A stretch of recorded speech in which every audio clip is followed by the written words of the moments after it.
what is going on right now, very short term, the economy is being hit in the U.S., lots of uncertainty. That's not good for any auto manufacturer. Of course, there's the political dynamic overlay, and I know that the authorities are going after that. I think that will pass. We also have the Model Y refresh, and we understand that the orders for the Model Y refreshed are going very strongly. I won't get mine for a very long time. Bitcoin Zella stands out with its simplicity and clarity. We've crafted an experience that anyone can dive into, whether you're a crypto expert or just a new to the crypto world. Now guess who keeps his eye on us? The author of best-selling book Rich Dad Poor Dad, Robert Kiyosaki. And we want to take this opportunity and thank all the people who trusted us, and we read every comment. And the best part, it's free. Subscribing now means you will get all new information for free. Don't just follow the trends, stay ahead of them. Subscribe to Bitcoin Zella today and enjoy the new edge. Cathie shares bold insights, Musk's role in Trump's administration surfaces, and Tesla's reliance on China unfolds. Join them now to discover more. They have a new low-cost car coming in the second quarter, which in the United States I think it could sell for $30,000 or less. There's pent-up demand for that. So we've got a lot of rubber band stretching, and the most important one of all, of course, is robotaxi. And Elon has announced that Tesla will launch its robotaxi service commercially in Austin, Texas in June. And that is when analysts are going to have to put into their models what a robotaxi service is. And it's a software-as-a-service model. Right. Very high margin, 80% plus for platform companies, whereas the electric vehicle is 15, 20, 25% gross margin. So we think that robotaxis will account for 90% of the value of the company in 5 years. And we're on record saying we believe in 5 years the stock will hit $2,600. And that's not even including humanoid robots, which are now moving into the Tesla ecosystem much faster than even we expected. So more than a tenfold increase just from robotaxis. What happened in crypto today? The digital asset space is buzzing with major moves and unexpected alliances.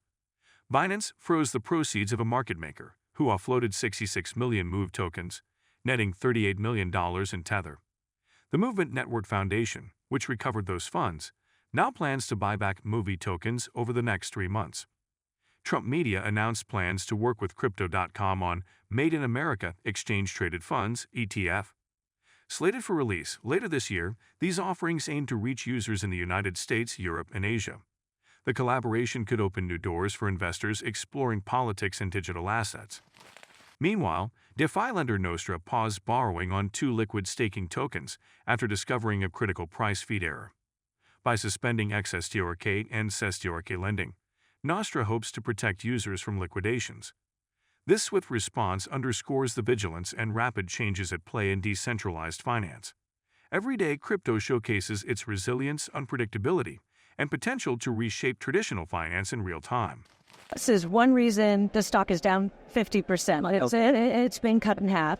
And I think this is all very short term. This is criminal activity, and this administration is cracking down on criminal activity. And oh, by the way, Tesla cars have a lot of cameras on them. So on X, we're getting to see the people who are committing these crimes, and the authorities are going after them. Price to say you've added to your position? Yes. Tesla this week? We post our trades at the end of every day, so you can see that we've added to our position. Okay. One last question on Tesla. Do you think they need to, is there any corporate action you think they should entertain right now to boost the stock? Or do you think sentiment takes care of itself? I think the launches, the Refresh Y, the low-cost car, and robotaxi, those three, and there is one other thing, and this is more a macro comment. Sure. We think the economy is getting hit by a lot of uncertainty. And I think a lot of people are scared for their jobs in the U.S., anyone involved with the government, so federal, state, local, or quasi-government in the healthcare and education space.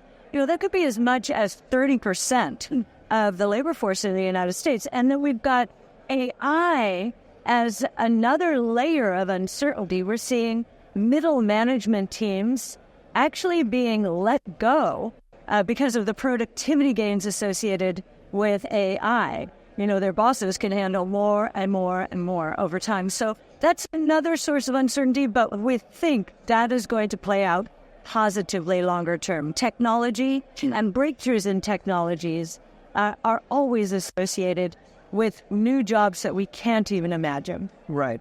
I want to ask you now, let me pull in the China factor here. Yes. Into the Tesla story. And, one of the, I think, more common observations that we've heard from analysts in this part of the world is that Tesla in China as a final market currently has a somewhat inferior product compared to the competitor. Is that an argument that you buy? Well, if you look, it depends on what you mean by inferior. So we're looking at the BYD cars, and they are fabulous in terms of, from what we can see, fit, finish, design. If you look at metrics like range and power for a given price, Tesla is still very competitive, if not the most competitive, depending on the model of car. Right. But no one's there. Yes, but BYD is, from a cost point of view, moving down the consumer electronic battery cost curve, right, just like Tesla is. So actually, we think it's great. We think competition is great, but more important for new kinds of technologies is scaling those technologies, which both Tesla and BYD are doing. And when unit growth increases, costs come down even more. So we think Tesla and BYD are both in the lead from an EV point of view alone. Right. If you layer in robotaxi, of course, BYD is not seizing the moment there, at least not yet. Ethereum's price movement has stirred fresh debate, with some analysts predicting a drop to $1,200 after it briefly tested the $2,000 mark. The recent slump was partly blamed on tariff threats by President Donald Trump, which coincided with Ethereum's tumble from $3,432 on January 31 to a 16-month low of $1,750 on March 11. Although Ethereum managed an 18% rebound, repeated failure to secure a decisive hold above $2,000 suggests a lingering bearish sentiment. On-chain activity supports these concerns. Ethereum's daily transaction count has plunged to levels unseen since October 2024, highlighting a slowdown in decentralized finance projects, non-fungible tokens, and general user engagement. Lower fees, which hit 0.00025 Ethereum, or around $0.46, on March 24, reflect this drop in demand for block space. When the network sees reduced usage, the fees burned naturally decline, allowing Ethereum's supply to revert to inflationary territory.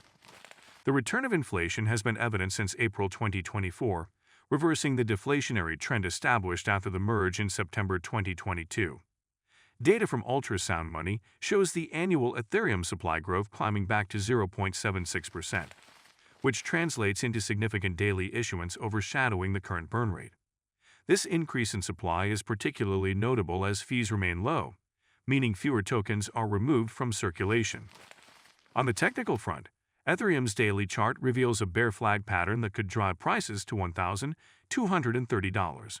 Still, some traders argue that Ethereum is undervalued and may bounce strongly if it reclaims key support near $2,200.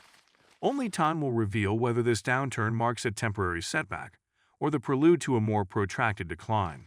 And do not forget to subscribe to Bitcoin Zella. The most important news will reach your inbox on a daily basis and for free. I do not know why you have not subscribed yet. If you like the video, give it a thumbs up and subscribe for more daily updates. Remember, knowledge is power, and we're here to empower you on your financial journey. Until next time, happy investing.